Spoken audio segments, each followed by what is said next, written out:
गाडी शिकताना मला कधीच गाडी चालवण्याची भीती वाटली नव्हती. पण आत्ताच्या रस्त्यांची अवस्था बघून आहे ना, गाडी चालवायला इतकी भीती वाटते ना, रस्ता बघत चालायचं की खड्डा बघत चालायचं तेच कळत नाही.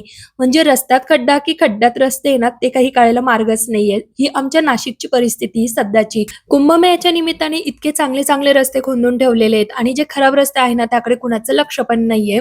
इतक्या दिवसापासून रस्ते खोदून ठेवलेले आहेत ना, की त्याचं अजूनही काम पूर्ण झालेलं नाही. बाहेर पडायचं म्हणजे टेन्शन येऊन जातं. रस्ता कसा असेल, काही तर होणार नाहीये ना?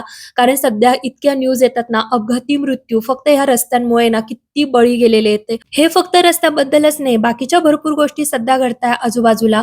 पण त्यामध्ये जेव्हा एखाद्याचा बळी जातो ना, तेव्हाच ॲक्शन घेतली जाते. खरं आहे की नाही? जर तुम्ही माझ्या मताशी सहमत असाल, तर नक्की मला कमेंट करा. आज आवाज ठीक निघत होता. आधी तर आवाजच निघत नव्हता, त्यामुळे माझे काही व्हिडिओ पण नाही आले. म्हणून म्हटलं चला आज आपण आपल्या आवडीचं काम करूया. छान असा व्हिडिओ तुमच्यावर शेअर करूया. स्कूलमध्ये आरूचे मार्क्स बघितले 2 विषयाला कमी आहे, पण बिहेवियर एकदम चांगलं आहे. घरी आली गूळ कापून बरणी भरून ठेवली. चलो बाय.